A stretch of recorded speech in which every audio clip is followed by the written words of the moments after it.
get set, where them hands, where them holes, where them throws, you know what I'm saying? And while they were here, they always wore masks to avoid being known.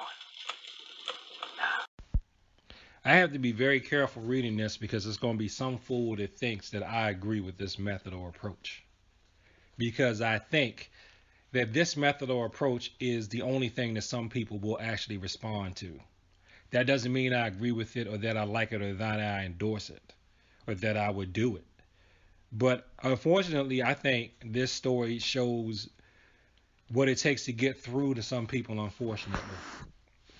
So I want to read this to Master Raymond and see if Master Raymond can give us a hilarious reaction.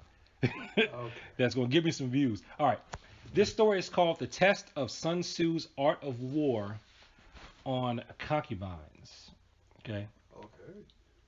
All right. I'm finding this from, what is this? tseung.com. Okay. So this says, following is a short biography of Sun Tzu written by Sima Qian, one of the maybe it's Sima Qian, one of the famous historians of China.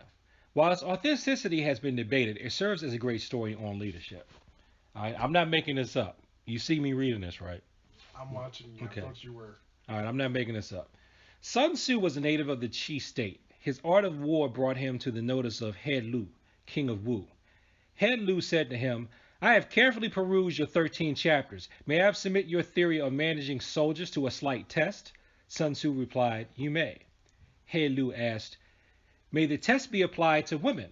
The answer was again in the affirmative, so arrangements were made to bring 180 ladies out of the palace.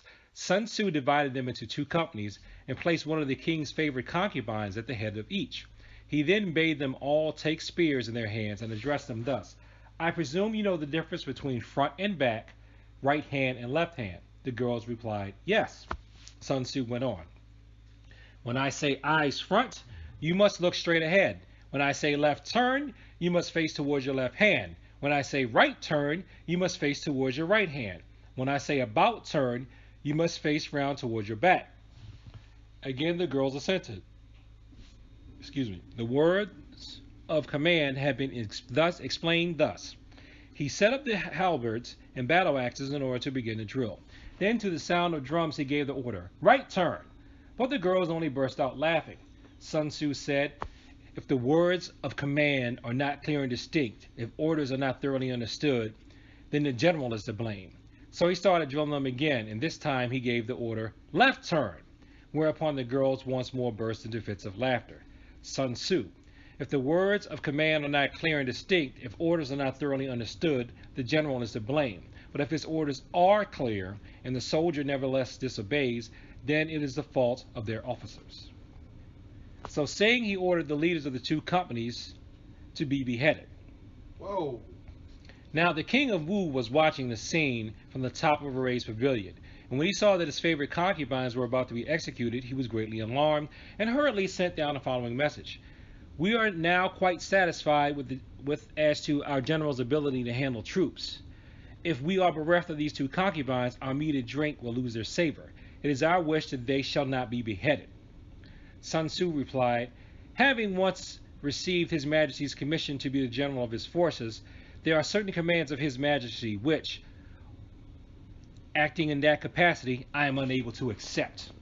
Accordingly, He's a psychopath. yeah, he's psycho. Accordingly, he had the 2 leaders beheaded and straightway installed the pair next in order as leaders in their place. When this had been done, the drum was sounded for the drill once more, and the girls went through all evolutions, turning to the right, to the left, marching ahead or wheeling back, kneeling or standing with perfect accuracy and precision, not venturing to utter a single sound.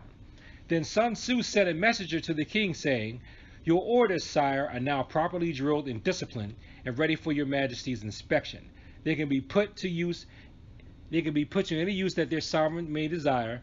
Bid them go through fire and water, and they will not disobey." But the king replied, "Let our generals cease drilling and return to camp. As for us, we have no wish to come down and inspect the troops." Thereupon Sun Tzu said, "The king is only fond of words and cannot translate them into deeds." After that, Head Lu saw that Sun Tzu was the one who knew how to handle an army, and finally appointed him general. In the west, he defeated the Qi state and forced his way into Ying, the capital. To the north, he put the fears into the states of Qi and Qin, and spread his fame abroad among the feudal princes. And Shang Tzu shared in the might of the king. He is a psycho.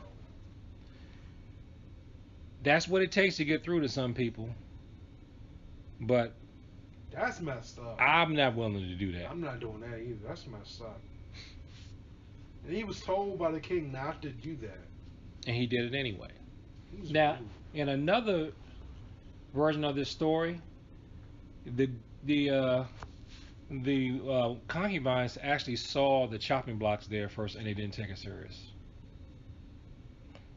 Whoa. So that's why I say this is what it takes to get through to some people. But that doesn't mean I'm gonna do it. I just take an L and say, you know what, I can't reach that person. Right, exactly. It's not working. Say you'd have to, if you got to kill somebody to get them to do what you want to do, no, not to get them to participate in drills.